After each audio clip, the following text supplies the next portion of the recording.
नमस्कार दोस्तों, स्वागत है आपका हमारे चैनल ज्ञान लो में। आज हम सोल्व करेंगे जो रिसोर्सेज का चैप्टर है, चैप्टर 1 क्लास 8 साइंस का, तो वो हम देखेंगे। तो इसके अंदर हमें क्या दिया गया है, इसके अंदर जो पहला क्वेश्चन है वो हमें दिया गया है आंसर द फॉलोइंग क्वेश्चन। हमें इन क्वेश्चंस के आंसर देने हैं। तो यहाँ पर 4 पार्ट हमें दिए गए हैं। पहला part, why the resource is distributed unequally over the earth. जो भी रिसोर्सेज हैं वो अनइक्वली क्यों डिस्ट्रीब्यूट हैं अर्थ के ऊपर, यानी कि कहीं पर ज़्यादा हैं कहीं पर कम हैं, इस तरह से अनइक्वली डिस्ट्रीब्यूट क्यों हैं। अब देखिए, हमें पता है अर्थ जो है, ऐसे तो है नहीं कि सारी प्लेन हो, कहीं पर पहाड़ियाँ हैं, कहीं पर बहुत बड़े बड़े जंगल हैं, कहीं पर रेगिस्तान है। इस तरह से अलग अलग जगह अलग अलग जो लेवल कह लें, अलग अलग तरह का क्लाइमेट कह लें और अलग अलग तरह का एल्टीट्यूड कह लें। तो क्लाइमेट की बात करें अलग अलग है, एल्टीट्यूड यानी कि ऊंचाई जो है, एक जगह कहीं पहाड़ हैं, कहीं रेगिस्तान हैं, कहीं पर ऊंचाई है, कहीं नीचे है। तो इस तरह से ये जो सारी चीज़ें हैं, इनके कारण से ही अर्थ के ऊपर जो डिस्ट्रीब्यूशन है वो अनइक्वल है रिसोर्सेज का। इतना क्लियर हो गया। दूसरा, what is resource conservation. Resource conservation क्या है? रिसोर्स कंजर्वेशन का मतलब है कि केयरफुली यूज़ करना किसी चीज़ को, केयरफुली, बिल्कुल केयर के साथ उनको यूज़ करना। और केयरफुली का मतलब क्या है कि मान लीजिए कोई भी रिसोर्स है, कोल, पेट्रोलियम, नेचुरल गैस, इस तरह के कोई भी रिसोर्सेज आप लगा लीजिए जो हम यूज़ कर रहे हैं, उनको कुछ टाइम दें, यानी कि केयरफुली उनको इस तरह से यूज़ करें लंबे हज़ारों सालों तक, ताकि वो दोबारा से रीन्यू हो सकें। टाइम दें उनको रीन्यू होने के लिए। इस तरह के काफ़ी कोई भी रिसोर्स लगा लीजिए। तो रिसोर्स जो है कंजर्वेशन मतलब उनको बचा कर रखना या केयरफुली यूज़ करना, ताकि लंबे समय तक वो यूज़ हो सके, रीन्यू होते रहें और हम उनका यूज़ करते रहें। थर्ड क्वेश्चन ले लेते हैं, are human resources important. Human resources important क्यों है? ह्यूमन रिसोर्सेज का मतलब है जो पीपल है, जो लोग हैं। अब देखिए, जो पीपल हैं वो जो है, अगर हम बात करें कि बहुत तरह की टेक्नोलॉजी का यूज़ करके, अपनी स्किल का यूज़ करके, अपनी नॉलेज का यूज़ करके और रिसोर्सेज क्रिएट कर सकते हैं, मोर रिसोर्सेज क्रिएट कर सकते हैं।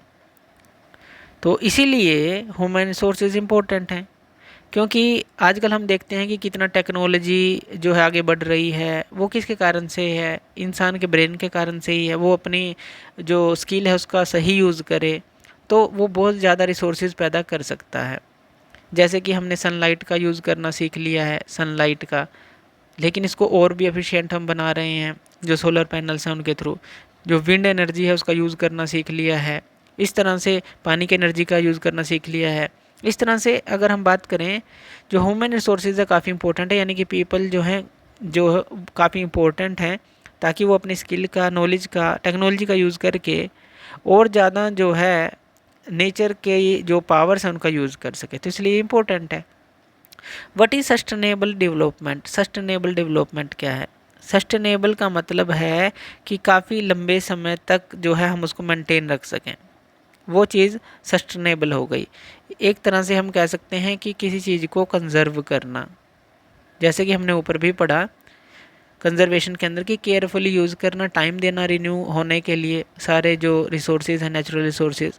तो सस्टेनेबल डेवलपमेंट का क्या मतलब है कि हमें क्या करना है, जो रिसोर्सेज हैं उनका इस तरह से यूज़ करना है कि जो उनकी रिक्वायरमेंट के अकॉर्डिंग ही हम उसको यूज़ करें और उनका केयर रखें कि ज़्यादा यूज़ ना करें और फ्यूचर जो जनरेशन है उसका यूज़ कर सकें।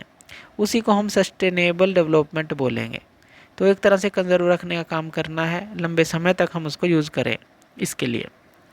नेक्स्ट क्वेश्चन ले लेते हैं। नेक्स्ट क्वेश्चन में हमें दिया गया है कि हमें जो है, ये जो सेकंड क्वेश्चन है इसके अंदर टिक करना है करेक्ट आंसर को। Which one of the following does not make a substance A resource. इनमें से कौन सा चीज़ है जो कि एक रिसोर्स को नहीं बनाती। अब देखिए, रिसोर्स क्या होता है? जिसका यूज़ हम अच्छा यूज़ हो, जिसके पास वैल्यू हो, लेकिन जिसके पास क्वांटिटी की बात नहीं है, इसके अंदर क्वांटिटी की बात नहीं है।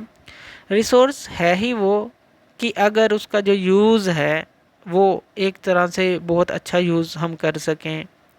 और दूसरा जो वैल्यू हो उसके पास, तो क्वांटिटी की बात हम नहीं कर सकते कि जो एक रिसोर्स को बनाए, उसका यूज़ और उसकी जो वैल्यू है वो एक रिसोर्स को बनाता है। तो यहाँ पर जो है अगर हम क्वांटिटी की बात करें, इसका आंसर रहेगा क्वांटिटी, ये रहेगा। नेक्स्ट क्वेश्चन ले लेते हैं, which of the following is human made resource, इनमें से कौन सा जो है ह्यूमन मेड रिसोर्स है। Medicine to treat cancer, spring water, ये तो नेचुरल है। ट्रॉपिकल फॉरेस्ट, ये भी नेचुरल होते हैं, पेड़ पौधे जो भी होते हैं। तो यहाँ पर रहेगा मेडिसिन जो बनाई गई है कैंसर को ट्रीट करने के लिए, तो ह्यूमन मेड रिसोर्स हैं। बायोटिक रिसोर्स क्या होते हैं, जो बायोटिक रिसोर्स हैं। अब बायोटिक रिसोर्स का क्या मतलब है यहाँ पर, जो कि लिविंग थिंग्स से मिलते हैं हमें। तो बायोटिक रिसोर्स हो गए डिलीवर्ड फ्रॉम लिविंग थिंग्स, ये ना तो ह्यूमन बींग्स के द्वारा बनाए जाते हैं और ना ही नॉन लिविंग थिंग्स से हमें मिलते हैं, तो ये डिलीवर्ड होते हैं लिविंग थिंग्स से। तो इसका आंसर ये हो जाएगा। चलिए नेक्स्ट क्वेश्चन ले लेते हैं। इस क्वेश्चन में हमें क्या दिया गया है, हमें डिफ्रेंशिएट करना है इन चीज़ों के बीच में, पोटेंशियल एंड एक्चुअल रिसोर्सेज के बीच में, और इसी तरह से जो यूबिक्विटस और लोकलाइज्ड रिसोर्सेज हैं इनके बीच में। तो यहाँ पर हमें बताना है इनके बीच में डिफरेंस। तो सबसे पहले पोटेंशियल और एक्चुअल रिसोर्सेज जो हैं वो उनको ले लेते हैं, एक लाइन यहाँ पर लगा लेते हैं। अब पोटेंशियल और जो एक्चुअल रिसोर्स हैं, अब पोटेंशियल जो रिसोर्स होते हैं जिसकी जो एंटायर क्वांटिटी हमें पता नहीं होती, तो उसको हम पोटेंशियल कहते हैं। एंटायर क्वांटिटी इस तरह से लिख सकते हैं, एंटायर क्वांटिटी नॉट नोन, जो नहीं पता होती। जैसे मैं आपको कहूँ कि आपका पोटेंशियल है, आप बहुत कुछ कर सकते हैं, लेकिन प्रॉपर जो है आपकी एंटायर जो क्वांटिटी है नोन नहीं है। एक्चुअल रिसोर्स क्या है, एक्चुअल जिसके अंदर ये पूरी एंटायर क्वांटिटी, जो एंटायर क्वांटिटी हो वो नोन हो, पता हो। कि मान लीजिए कोई भी रिसोर्स है, आप कहें कि 1 किलो है, 2 किलो है, जिसकी पूरी जो एंटायर क्वांटिटी आपको पता हो, तो वो हो गया एक्चुअल। इसी तरह से जो पोटेंशियल है, जो पोटेंशियल अगर हम बात करें इस रिसोर्स की, वो जो है प्रेजेंट में यूज़ नहीं हो रहा, लेकिन फ्यूचर में उसका यूज़ हो सकता है। तो यहाँ पर आप लिख सकते हैं नोट बीइंग यूज्ड, ये जो है note being used at present, present में तो यूज़ नहीं हो रहा, लेकिन could be used, could be used in future, could be used in future, future में इसका यूज़ हो सकता है। तो पहला पार्ट ये हो गया, दूसरा पॉइंट ये हो गया। अब इसके अंदर जो है एक्चुअल रिसोर्स जो हमें पता है उसका जो यूज़ हो रहा है प्रेजेंट में हो रहा है, ये हो रहा है यूज्ड इन प्रेजेंट। जैसे कि वही पोटेंशियल की बात कर ली हमने, कोई पोटेंशियल रिसोर्स है, जैसे हम एक छोटा सा एग्जांपल हमने लिया कि आपके अंदर कितना पोटेंशियल है, अभी आप उसका यूज़ नहीं कर रहे, मैं आपको कह रहा हूँ कि आप कर सकते हैं, फ्यूचर में उसका यूज़ हो सकता है। लेकिन एक्चुअल रिसोर्स जो है वो चीज़, जो भी आप किसी भी चीज़ का एग्जाम्पल ले लें, वो प्रेजेंट में यूज़ हो रहा है और उसकी एंटायर क्वान्टिटी आपको पता है।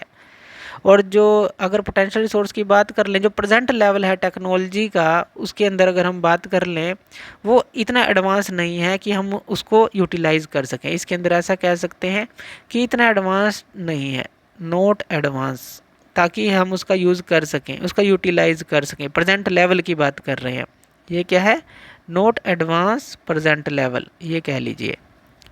लेकिन अगर हम एक्चुअल रिसोर्स की बात करें, जो प्रेजेंट लेवल है टेक्नोलॉजी का, वो इतना एडवांस्ड है, ये एडवांस्ड इनफ है कि हम इसका यूज़ कर रहे हैं या कर सकते हैं, या मतलब चल रहा है उसका यूज़, एडवांस्ड इनफ है ये जो एक्चुअल रिसोर्स है।